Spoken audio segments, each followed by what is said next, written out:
One Gujarati ચેનલમાં મિત્રો આજે આપણે મોજીલા મામાદેવની ઉત્પત્તિ અને તેમના પરચાની સંપૂર્ણ વાત કરીશું।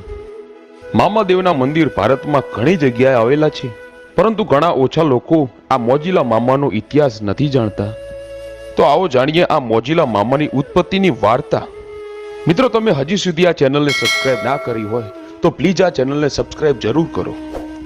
ભગવાન ભોળાનાથના સસરા પ્રજાપતિ દક્ષે એક યજ્ઞનું આયોજન કર્યું। આ યજ્ઞમાં તમામ દેવી દેવતાઓ બ્રહ્મા અને વિષ્ણુને આમંત્રિત કર્યા, પરંતુ તેમના પુત્રી સતી અને ભગવાન ભોળાનાથને આ યજ્ઞમાં ન બોલાવ્યા। તેથી સતીને આ વાતનું ખોટું લાગતા તેઓ આ યજ્ઞમાં પોતાને હોમી નાખી સળગી ગયા। ત્યારબાદ ક્રોધે ભરાયેલા ભગવાન શંકરે તેમની જટાની એક લટ તોડી જમીન પર નાખી અને તેમાંથી વીરભદ્રની ઉત્પત્તિ થઈ। અને પછી ત્યારબાદ સળગી ગયેલા સતીના શબને લઈને ભગવાન શંકરે તાંડવ નૃત્ય કર્યું। ત્યારે ભગવાન વિષ્ણુએ તેમના સુદર્શન ચક્ર વડે તે શબના 51 ટુકડા કર્યા।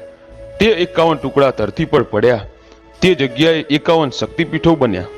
ત્યારબાદ માતા સતીએ હિમાલયના ઘરે અવતાર લીધો અને તપ કરી ભગવાન શંકરને પ્રસન્ન કરી તેમની સાથે વિવાહ કર્યા। પછી વીરભદ્રએ ભગવાનને કહ્યું કે હે પ્રભુ, હવે મારે શું કરવાનું છે? ત્યારે ભોળાનાથ બોલ્યા કે હે વીરભદ્ર, તમે હવે રબારીના ઘરે અવતાર લેશો અને જગત આખામાં મામાદેવ તરીકે પૂજાશો। તમને અફીણ, ગાજો, અત્તર, સિગરેટ અને ગુલાબના ફૂલ ચડશે। તમે ખીજડે, પીલુડી અને લીમડે વાસ કરશો। તમે દુનિયાના દુઃખ દૂર કરજો। તમને શંકર અને પાર્વતીના આશીર્વાદ છે।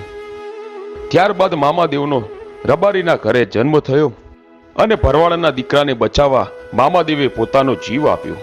ત્યારબાદ જગત આખામાં મામાદેવ તરીકે પૂજાયા। તો આવો મિત્રો આપણે મામાદેવના પરચાની વાત કરીએ। એકવાર વર્ષો પહેલા કાલાવાડ તાલુકાના ખીજડીયા ગામમાં ધનુભા દરબાર રહેતા હતા। તેમના ખેતરમાં એક ખીજડાનું ઝાડ હતું।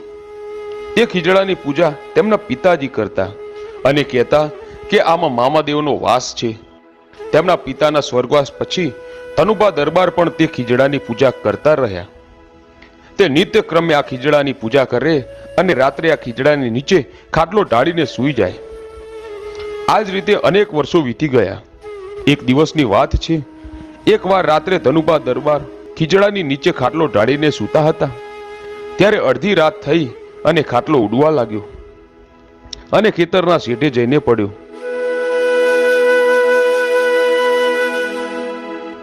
સવાર થઈને ધનુભા જાગ્યા ત્યારે ખાટલો શેઢે પડેલો। તેમને થયું, અરે હું તો મામાના ખીજડે સૂતો હતો અને અહીંયા શેઢે કેવી રીતે આવ્યો? આ રીતે રોજ ધનુભા મામાના ખીજડે સૂવે અને રોજ રાતે તેમનો ખાટલો ઉડીને શેઢે આવી જાય। સવારે જોવે તો ખાટલો શેઢે આવેલો હોય। આજે 5 દિવસ થયા, રાત પડી તો ધનુભાઈએ વિચાર્યું કે આજે સૂવું નથી, જોવું તો ખરો આ શું થાય છે? કોણ મારો ખાટલો ખીજડા નીચેથી શેઢે મૂકી આવે છે? આમ અડધી રાત થઈ ધનુભા જાગતા હતા। ત્યાં એક ધોળા કપડા વાળા અને હાથમાં લાકડી લઈને એક ભાઈ આવ્યા અને બોલ્યા, રામ રામ બાપલા, રામ રામ।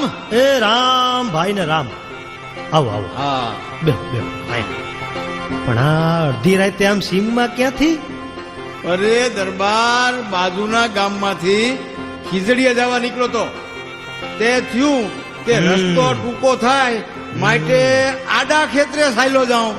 હારું હારું હારું, લ્યો બેહો, આ થોડી વાર વિહામો ખાવ। પણ ભાઈ કાંઈ સિગરેટ બિગરેટ છે કે? હું કામ ગરીબ માણાની મસ્કરી કરો હો? અરે ભાઈ સિગરેટ ક્યાંથી હોય? હું તો હાવ કડકો માણા હું, ખાખી પીવું છું, લ્યો હળગાવો।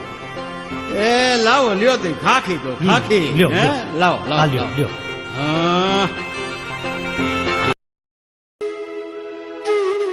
આમ દર ગુરુવારે આ ભાઈ અહીંયા આવે અને બીડી પી વાતો કરી અને જતા રહે। આમ કરતા કરતા આસો મહિનો આવ્યો। નોરતાનો પહેલો દિવસ છે। માતાની ગરબીના દર્શન કરી ધનુભા ખેતરે આવ્યા। આવીને ધનુભા મામાદેવનું સ્મરણ કરે છે। ત્યાં એક તેજના ઘોડાની જેવી સળગતી મસાલ દૂરથી હાલી આવે છે। તે જોતા જ દરબારની આંખો અંજાઈ ગઈ। જય મામાદેવ, જય મામાદેવનું સ્મરણ ચાલુ જ છે। આ સળગતી મસાલ આવીને ખીજડામાં સમાઈ ગઈ।